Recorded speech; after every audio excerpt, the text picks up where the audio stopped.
Principal Matters Podcast, episode 338. Hi, friends. This is Will Parker, host of Principal Matters, the School Leaders Podcast, where each week we bring you inspiring, innovative, and imaginative ideas for your own school leadership. And this week, I'm with my co-host, Jen Schwanke, the Deputy Superintendent for Dublin Schools, the author of 3 great books. Jen Schwanke and we're going to talk this week a little bit about questions from listeners, including one about the RTI process. But before we get there, I've been banking so many recordings, Jen, that this one's probably not going to come out to the beginning of April, but we're actually recording this at the end of February because we just saw each other at a conference. And I wanted to, first of all, just say to Principal Matters listeners how cool it was to finally get to meet Jen in person. And so, Jen, I'm going to reflect out loud. Do it. Reflection 1, you're tall. Well, so I was like, oh my gosh, I'm looking at Jen like eye to eye, like Jen is tall. So I have 2 things to say about that. The first thing, listeners, you need to know, the first thing Will said to me is, "Oh, you're taller than I thought." And when I told that story to my husband, he said, "Well, did you quip right back? Well, you're shorter than I thought." And I said, "No, husband, I did not say that because he wasn't shorter than I thought. That's kind of the wrong answer." I said, Will was exactly the height I thought he'd be. So it's just funny to say that I could have had a funny response to that, Will, and I didn't. But yeah, I was taller than you thought. And we did reflect on how odd it was because we know each other's mannerisms. We know how we speak. We know the cadence of our conversation back and forth, but we literally had never stood next to each other. So, hey, everybody, I'm tall. Jen is tall. And it was fun, but it was also maddeningly, is that a word? Maddening. You made it one. Yeah. I just made it one. Yeah. Busy. We were both it was work. And so we got to immediately, from the moment we saw each other, we jumped into a meeting. We had a business dinner. The next morning, Jen was on stage. Then we're doing breakout sessions. And then we did a closing event together. And then she's out the door and into the airport while I'm still helping close the session. And so as fun as it was also a whirlwind of activity. So if you want to know more, you can always reach out. If you want to email me for like pictures of Jen and me presenting on stage together, I'll email you a photo if you want to see how tall she is. Yeah. And here's the other joke, just really quickly. When I played high school basketball, I was 6'6". So now that life has happened, I'm only 5'7". So I'm not that tall. The joke is, my husband jokes with me about this. You think you're a lot taller than you are. So don't anybody expect some kind of a gargantuan human being. I think I'm not that. I had heels on. That was the other thing. And then about the speed of the conference, Will, here's my question to you. Would you have it any other way? Of course we went from place to place to place. We jumped around. Our minds were going a million miles an hour, but that's what we love about these kind of professional learning environments. We met a ton of people. Yeah. Well, and sadly, by the time this recording comes out, we will have already presented again at the ASCD National Conference in Denver at the end of March and the first day of April. But then if you're listening to this show and you have it on your calendar available for July, the NASSP National Conference, Ignite Conference, is back in Denver, and Jen and I have been accepted to speak there as well. And so we're going to do a combined presentation at the NASSP Ignite National Conference. Just go on, look it up, and you can register to attend there. And if you're coming, please let us know. We would love to meet you. And so if there's a chance for us to connect with Principal Matters listeners at the National Conference, then reach out. Well, Jen, this week we have a question that came to you from a prospective administrator. And is it okay if I just read the question? And because I want to jump into this with you for today. And if we have time, we'll do a second one. But this question says, as a prospective administrator and someone who's coming from an elementary music background, what should I know about the RTI process? And more specifically, what should an assistant principal know about the RTI process? How would an AP go about overseeing this process, leveraging teachers and staff and leaders, et cetera, to support the process? So that's such a great question. It's so specific and it's so practice centered. And so I want to start there with a question, and I want you to reflect first, just what feedback would you give to this principal or this prospective administrator? Well, let me back up one moment. Listeners, we had about 3 fabulous questions we were going to talk about today. And this one we chose because there's actually about 5 questions in what you just heard. This listener wants to know, what do I need to know about the RTI process? So they're saying, okay, this is affecting my my circle of influence. But then also, what does an assistant principal need to know about that? And then how does that assistant principal go about overseeing it? How does that assistant principal go about leveraging teachers, staff, and leaders to support it? So when I read this, I thought of honestly like an onion. There's so many layers to this question, and at the heart of it is, what do I need to know? And I really want to start there because that's the most important part. You, every one of you, everybody listening, myself, Will, we all have to really know what RTI is before we can possibly begin to lead it. And I feel like I got a strong understanding of RTI by admitting that I knew nothing. Admitting to people, hey, I don't know what this is. Everybody's throwing the word RT or the acronym around. And I feel like I'm the only one that doesn't know what this means. Can you talk to me like I'm a toddler and tell me what I need to know? And that helped me get started on the other layers of that onion, kind of working outward to see how to lead it. I love that. And it reminds me too, thanks for saying that, Jen, because I remember when I was in the AP role and I was looking for my first principal position, and eventually I found it. But as I was interviewing in other places where I did not end up becoming the principal, and that's a whole nother story. One of the questions that came up in one of the schools that I visited was my understanding of data-centered student learning, understanding the process for professional learning communities and RTI. And I was stumped because our school community at that point had not really begun down that road as in a focused way as this district had. And so it was actually really helpful for me to just be honest and say, that's not something I've led. And so help me understand what are some of the things that you guys are currently doing and who are you reading and what trainings are you receiving? Because I'd love to do some research to make sure that I'm informed as I'm stepping forward in my leadership. And so I became a student. I began to read more. Eventually, I began to attend some of the conferences that some of these other districts were attending. And eventually, our district began to adapt some new practices that helped me understand. So it's okay to say, this is not something that I've been a part of practicing. Or maybe you've swum in it for so long that you thought everybody else swims in this world, but not everybody's in the same place when it comes to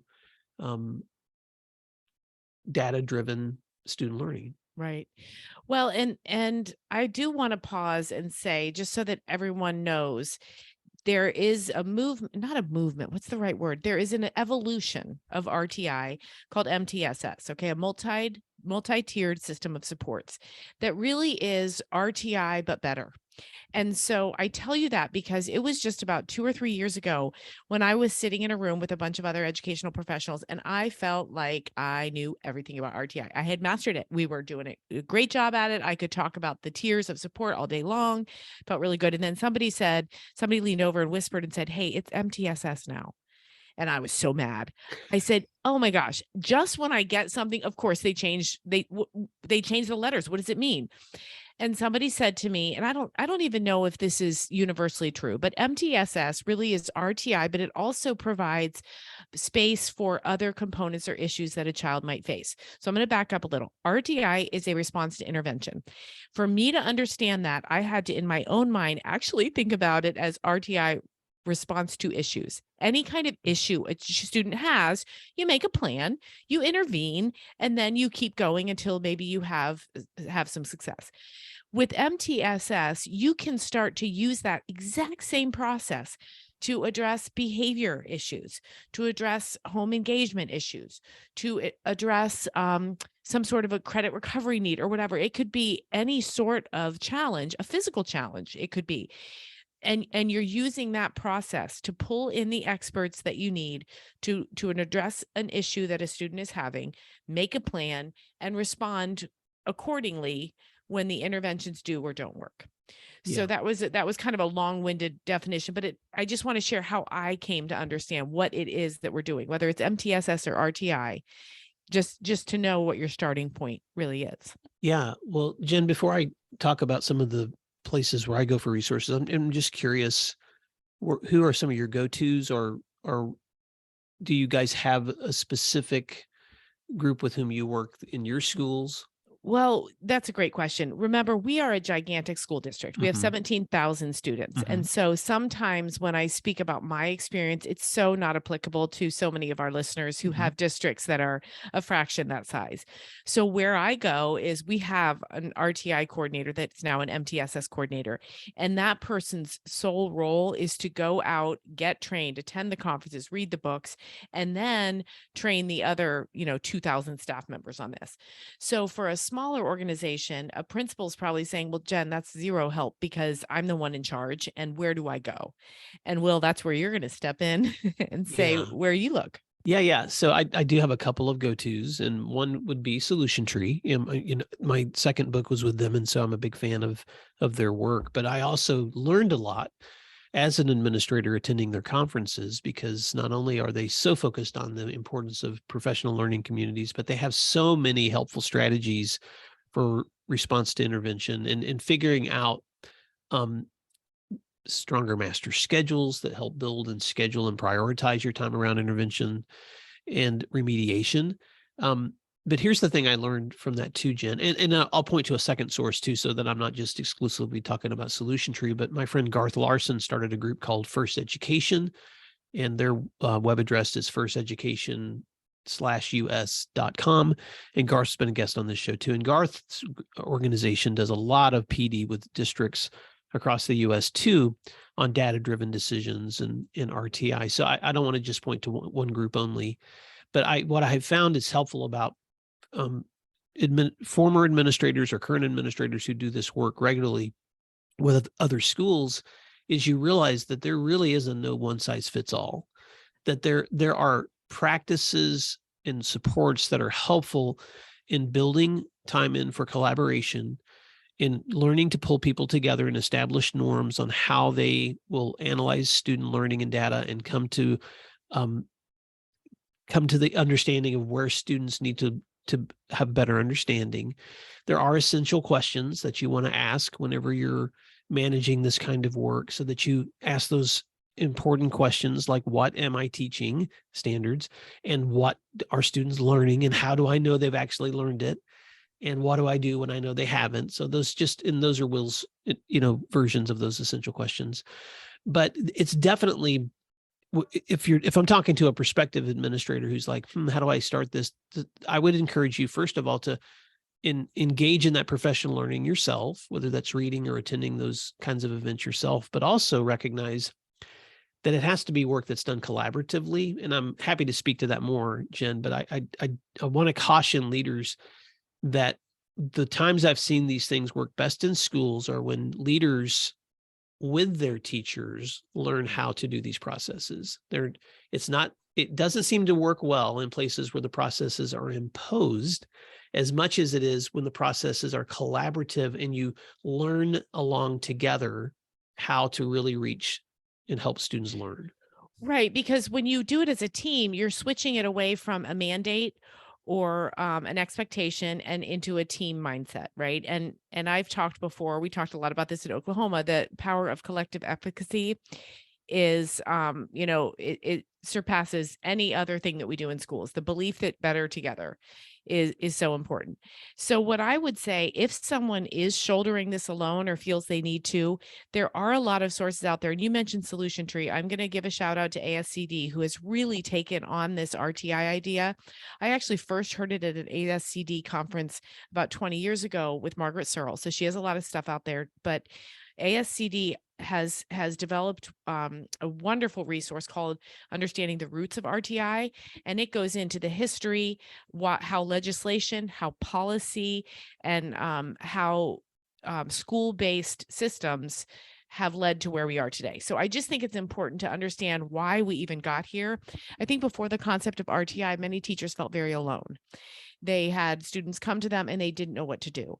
And they would try to get students help, but they didn't know how to do it, right? I think about a teacher that I once worked with who a student moved in and student moved in first day, comes to class 9:00 a.m. At 11:30, she came to my office and she said, he needs help in reading. And I said, oh, okay, tell me his name again. And she said, oh, and I said, to myself, you don't even know his name and you're identifying him as a student who needs help with reading. An RTI approach would have slowed that whole train down, and that teacher would have known, hey, I have to first figure out what kind of tiered support this student needs. I'm going to reach out to a couple of experts. We're going to make a plan, and we're going to know his name, So I think what it does is it takes a teacher's isolation work and broadens it into a mindset in which a lot of people can weigh in and get the students the support they need. Support for Principal Matters comes from Summer Pops Math Workbooks. For my listeners serving grades 2 through 7, here's a message from our friend Pete over at Summer Pops Math Workbooks. Demand is high this year, and if you want to order Summer Pops for your students, you need to place your order soon. If you've not contacted Summer Pops, you should do it this week. Principal Matters listeners can work with Pete directly. His email is pete@betterlearningeducation.com, or visit their website, summerpopsworkbooks.com, to learn more. Summer Pops are designed for your students to practice math over the summer. Engaging, easy to use, and content rich. I've had the privilege to review these workbooks, and they are excellent resources. Thank you to Pete for being a guest on episode 336 and sharing the story of how Summer Pops were designed specifically for helping students like yours retain and grow their math skills over the summer. Summer is almost here, so visit summerpopsworkbooks.com today. Support for Principal Matters comes from Peer-Driven PD. Did you know that 86% of educators agree that we need more full-time classroom teachers leading professional development? Of course, there's one big problem. Teachers are often too busy teaching their students to lead PD. Well, Peer-Driven PD finds some of the best teachers in the country, films them sharing their tips and techniques that really work in real classrooms, and they use this content in online courses that your teachers can access from anywhere at any time. Visit peerdrivenpd.com to check it out. I've gotten to know Mike, the founder of Peer-Driven PD. He's actually been on the podcast. Check out episode 328. I've had access to his content, and it's the real deal. So if you want your teachers to love their PD and to learn strategies that are tested and proven by their peers in real classrooms, visit Peer-Driven PD to request a quote today. Be sure to let them know that Principal Matters sent you, and Mike will include a package of complimentary resources specifically for admins. That's peerdrivenpd.com.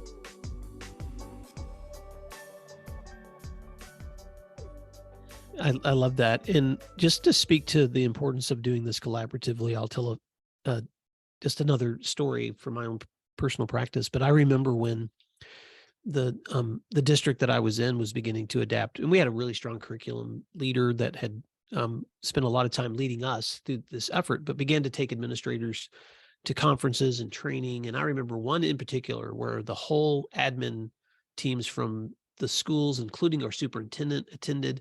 And I remember sitting down together afterwards with all our folders and our stuff, and we were all so eager. And, it was one of those moments where you're like, we're going to change the world because we're so well trained. And I remember this little voice in my head saying to me, this is dangerous if we do this like top down. Like if we come back and we're like, this is going to change the world.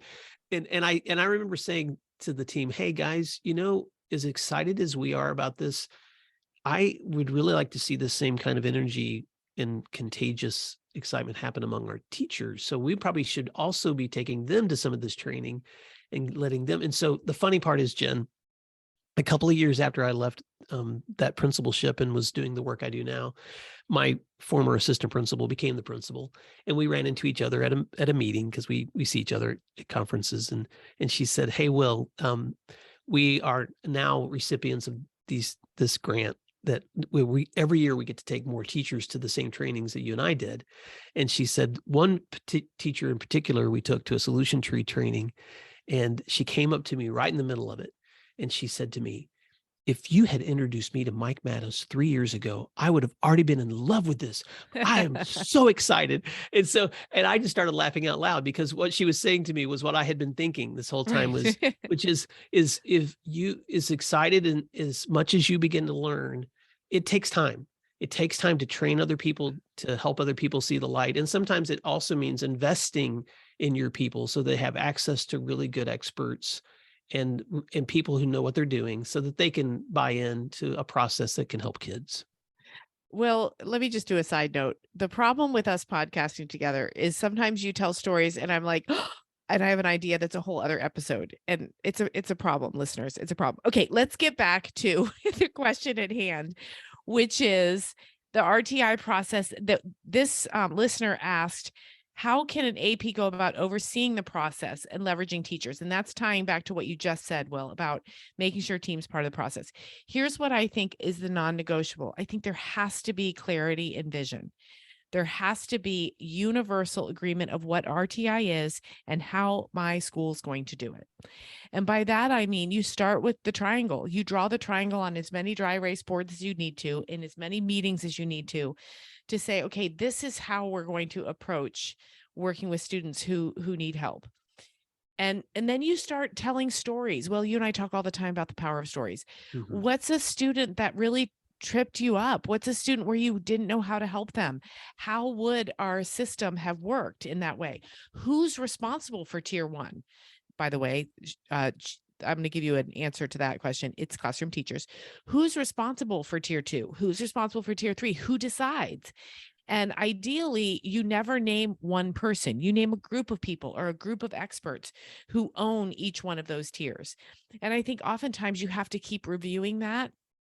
I remember a conversation I had with actually one of our board members about 3 months ago. She said to me, okay, wait, what do you mean by RTI again?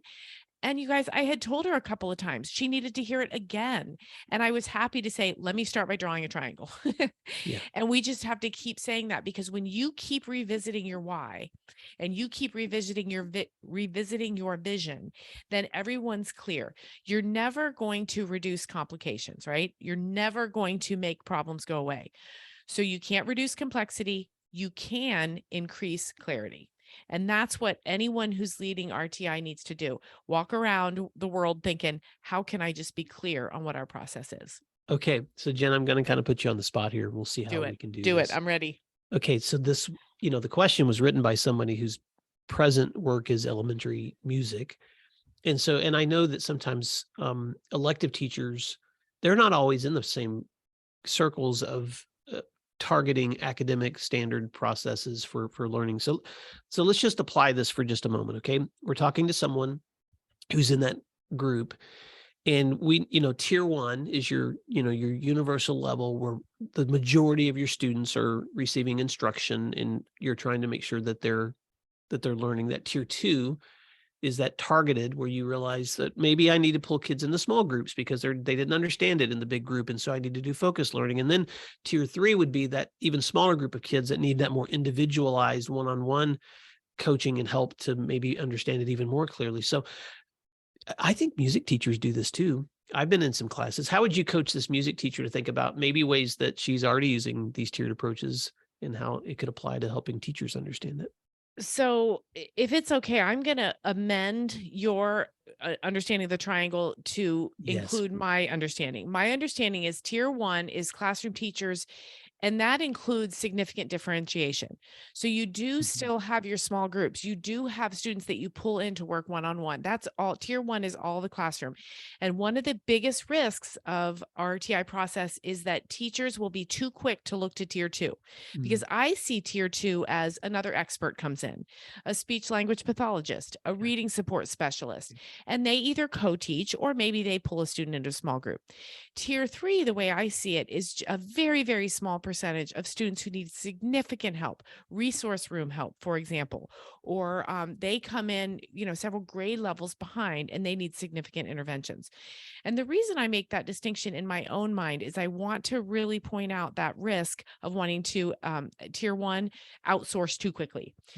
our challenge has always been to continue to reinforce with classroom teachers. You are tier 1, and that's the biggest, most important impact that you can have on a student. You want to keep those kids. You want tier 1 to be something you own. But back to the question about the music teacher, this is why we do have to start thinking about it in terms of MTSS, because it's not just academics. When you think about multi-tiers, it can be behaviors, or it could be, for this teacher, a love of music or lack thereof, right?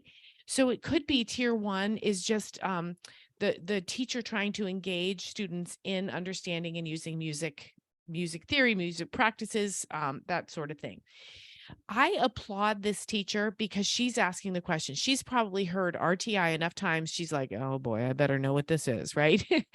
And I applaud it because there is a place for RTI and MTSS in every single classroom, in physical education, in academics. I would argue on the coaching field, in a musical performance, that we have to tier how we provide support. And once tier 2, not always tier 2. Once tier 3, not always. Kids can fluctuate between these tiers. So you might have a student, let's just think about a music concept. No, let's do art just for fun. Let's do art. Let's say you have an art teacher who says, listen, I had a kid who was so firmly in tier 1 during my sculpture unit. And then, oh my goodness, we got to drawing, and that kid needed me to provide some more supports. And I needed to pull in some other resources. So that student maybe fluctuates between tier 1 and tier 2 based on the content that's being presented.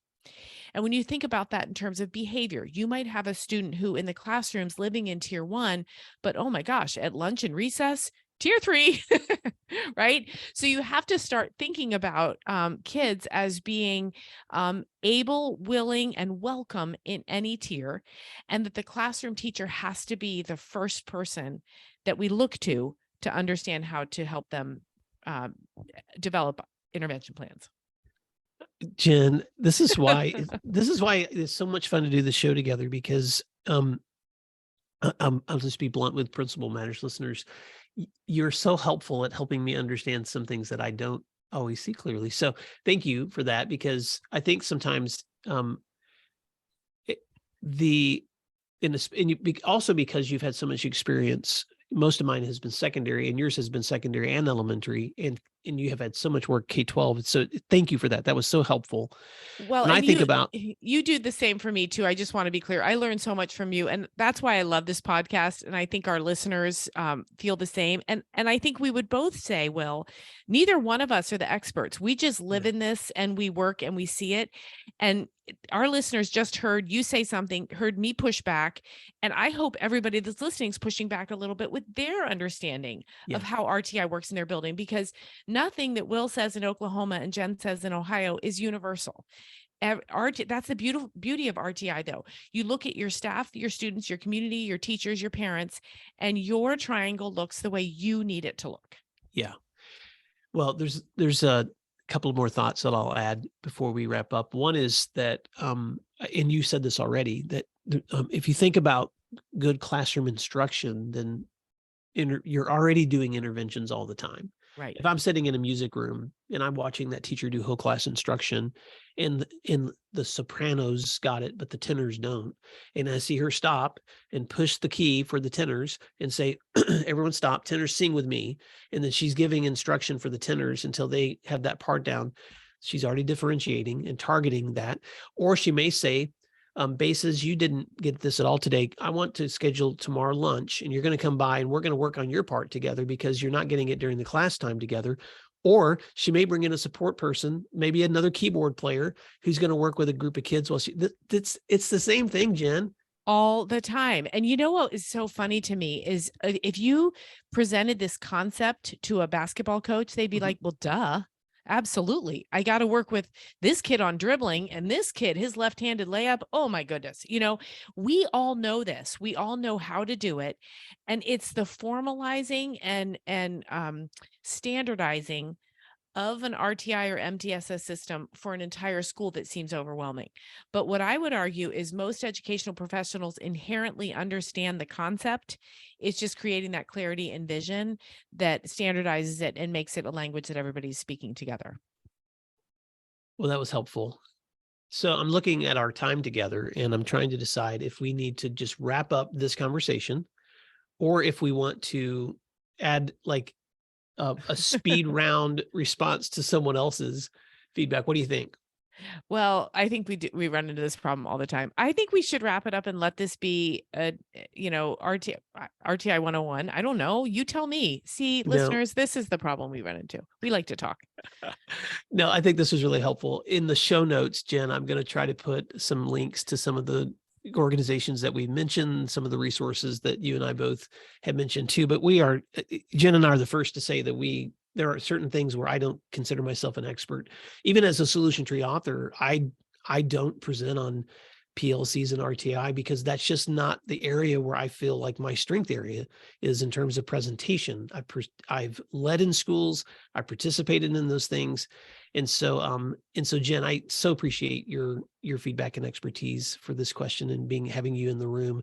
But I do want to say this prospective administrator, you will not have, there's no way when you step into an interview or you're looking at a new opportunity or role that you're ever going to have the answer to every single question. The most important thing is that you're curious, you're willing to keep learning, and you know where to find the resources and helpful information that can help you grow in that area if that's not a strength area for you.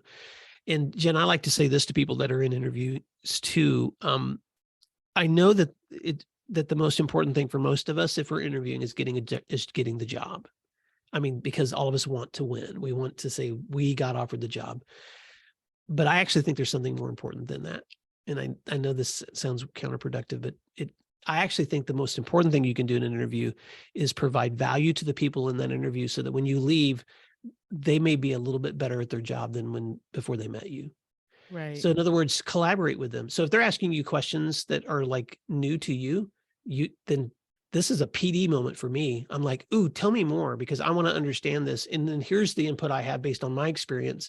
And obviously you have things that you can teach me.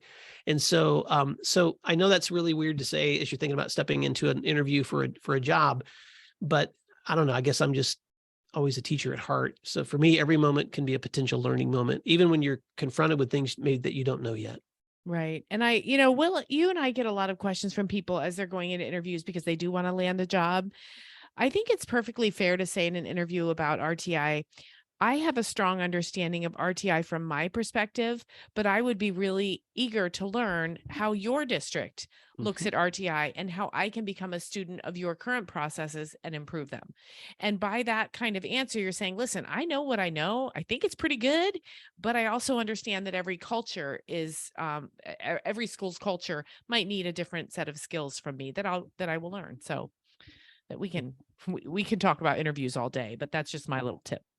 All right. Well, Principal Matters listeners, I hope that was helpful. And as you are listening to the show today, I'm just going to say something we said at the beginning. If you're thinking about your summer and you have it on your calendar in July to be at the National Association of Secondary School Principals National Conference, please send me a quick heads up because Jen and I would be so honored to get to meet you.